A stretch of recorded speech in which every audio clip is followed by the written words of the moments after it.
Welcome to another video, and here we have a beautiful RX8 6-speed manual with a rotary engine. Yes, that engine has been rebuilt. Those keys. Has been left in a garage for a little while, so you can see it's very dusty internally. Needed a bit of effort. Mainly has been a smoker's car, and there had been some water ingress, particularly in the passenger side. So we need to really focus on the carpets around that passenger seat and try and eradicate whatever element of odor is left.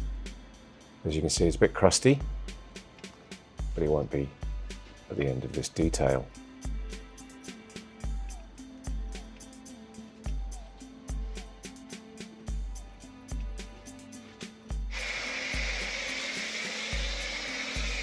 So first up, we'll detail the engine bay using an APC or an all-purpose cleaner for this. I'm using Koshimi Green Star. This helps to degrease the engine.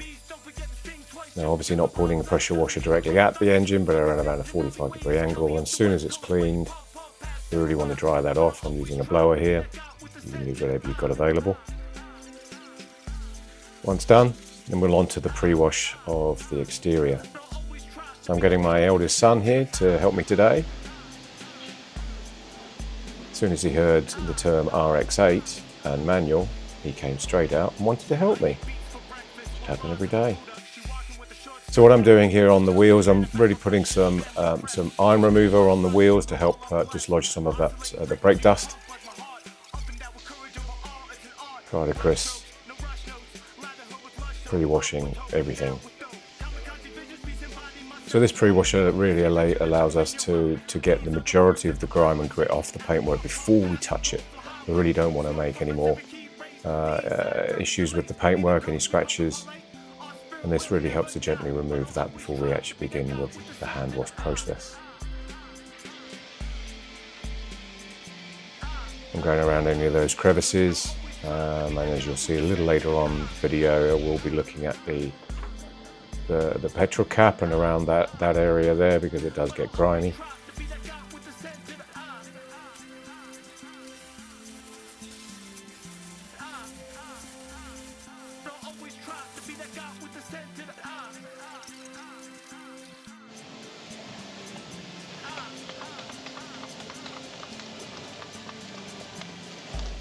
Next stage is onto the wheels.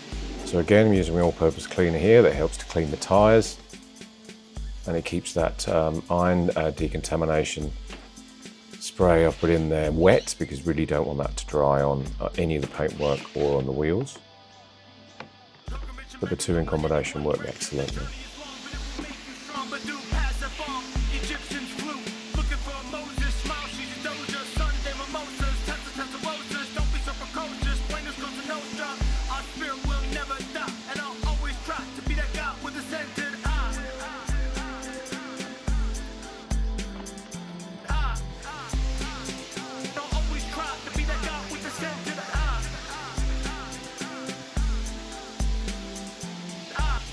Focusing on the barrels of the wheels now, and all around the studs for the wheels themselves.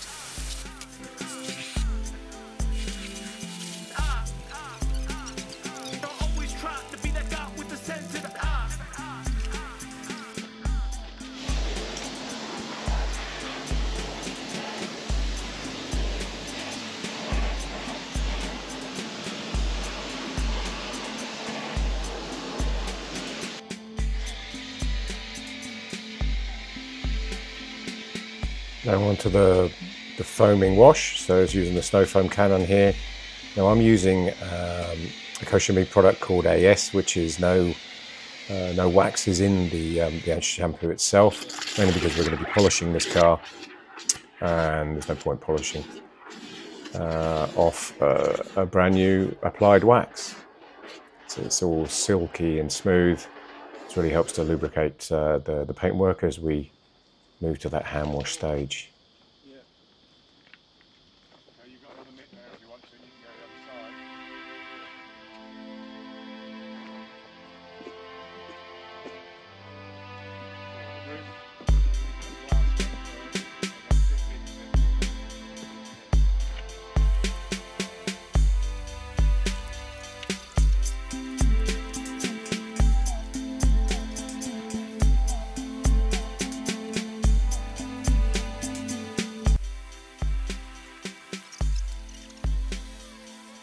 see we work from the top down.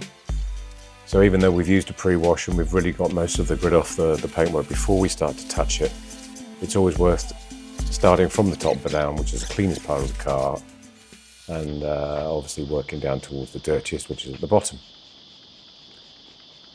Now we're on to a decontamination stage, so I'm reusing an iron remover again for the paintwork. I need to work quickly here at the back because that is in the sun and we really don't want this to dry on the paintwork. But essentially what will happen here, you put it on wet and you begin to see, in this case it's a purple dye really, as it starts to work on the iron that's contaminated the paintwork, and you'll see this sort of a purple dye run on the paintwork. Now I'd like to let it dwell for 4 to 5 minutes, but at the back I really need to move quickly so it doesn't dry. Now before we get on to drying the car and then ultimately polishing this, we now go on to the clay bar stage. Now, as part of the squeaky clean detail, it doesn't include the clay bar stage because we're not polishing the car with the squeaky clean detail. We're using a high quality clay mitt here, but essentially what it does is it helps to pull out any remaining grit or grime that's stuck within the paintwork. So it is, in some respects, it's abrasive, so which is why you would always want to polish once you've clay barred. But it's coming up well. The wheels have come up very well. They do need a little bit of work and then they do need to be repainted, but at least they're nice and clean for that person to do that job. Now on to the interior. So let's focus on the mats first of all. Now if there had been some mould in the car, no doubt these mats would have got wet and potentially they could well have trapped some of that mould. So we'll clean them first with an APC, an all-purpose cleaner, using my drill to be able to get into the fibres of the mats and then pressure wash them off. It's quite odd seeing my son here. Sometimes I'm not entirely sure who I am in the video. Is it me or is it him? But he's outside taller than me. So his job is into vacuuming the internal part of the car. He's a bit OCD like me, so I'm quite happy for him to focus on this.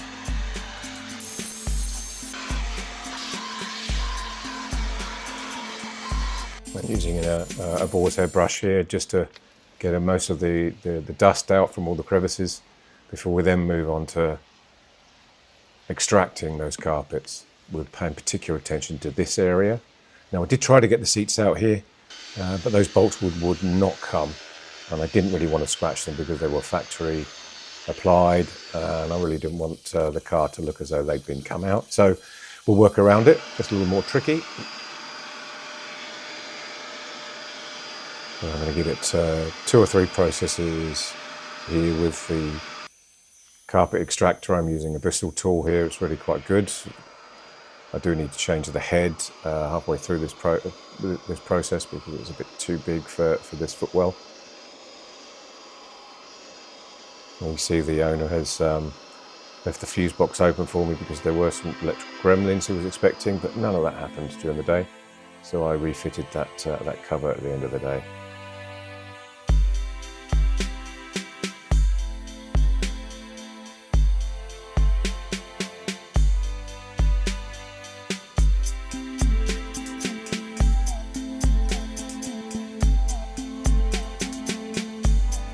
Apologies for the jerky camera shot. I've put my GoPro in my head harness. Probably wasn't positioned correctly, hence you'd see less of what I'm doing. But nonetheless, we're onto the internal area here, so now we're really cleaning down every surface, whether it's plastic or leather. And I'm using another Koshimi product here called PO, which is an excellent internal cleaner that's safe on Alcantara, leather, plastics and textiles. I avoid all the screens. I use another product for that. The bit of time on the steering wheel. It's a little bit grimy, as you can see.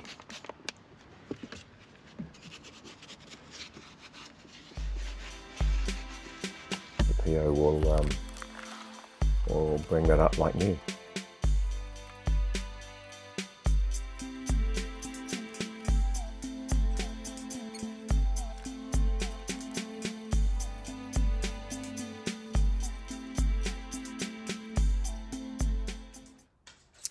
So now we're on to the polishing stage. So before I polish, we need to make sure there isn't any residual waxes or polish is still on the paintwork. There shouldn't be, but just to make sure, I'm using Car Pro Eraser here as a panel wipe.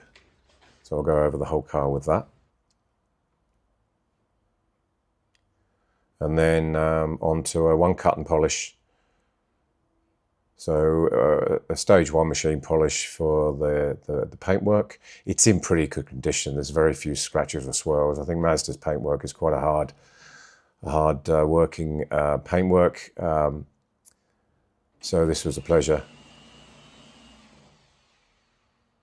Smoothing out the polish first of all, across the panel I want to work on. And then increase the speed of the machine to work it into the paintwork. Polishing shouldn't be done all the time, people.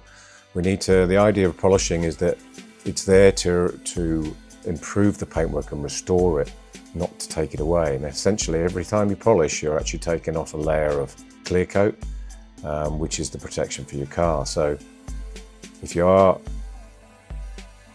considering polishing your car, then do so. But don't do it all the time. Maybe once, maximum twice a year if it really needs it. But if you do polish the car and then back that up with a sealant to protect it, you probably won't need to be polishing for another 2-3 years if you've got a decent sealant on the car. So go around the whole car now. I'm now applying an SiO2 spray, which is essentially another Kosher Me product. As you can tell, I use a lot of Kosher Me products, mainly because they work very well in conjunction with each other. And I know that they're not going to cause any issues, both internally and externally on the car. They are authorised by BMW and Mercedes, so I think I'm in good hands. So this sealant here, it's a ceramic type sealant. It won't last as long as a ceramic coating that you would put on, but it will last for 5, potentially 6 months if you protect the car well, but certainly 4 months plus.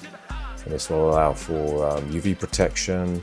It has hydrophobic qualities that mean the water beads and runs off your car and makes it much easier to clean in the future.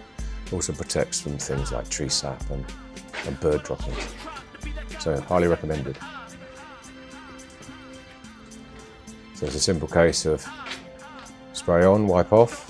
Really good conditions to stay, and both the polish and the sealant buffed up really well. Now onto the glasswork. Every time, I don't know what it is, every time I always switch on the windscreen wipers. And then I have a little dance with the windows.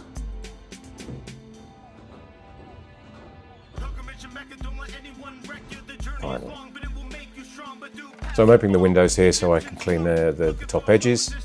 It's an area that's often missed.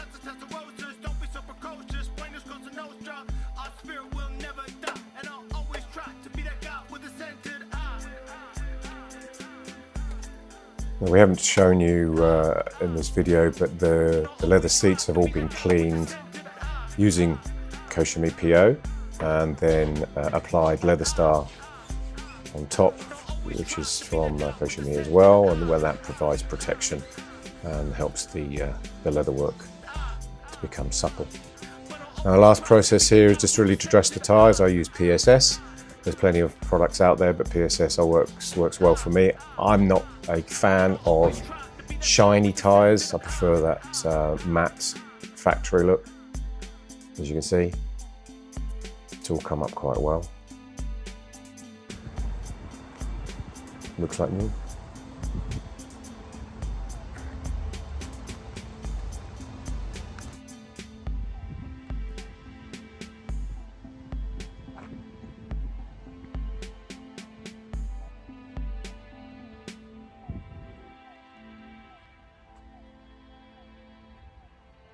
Thanks for watching.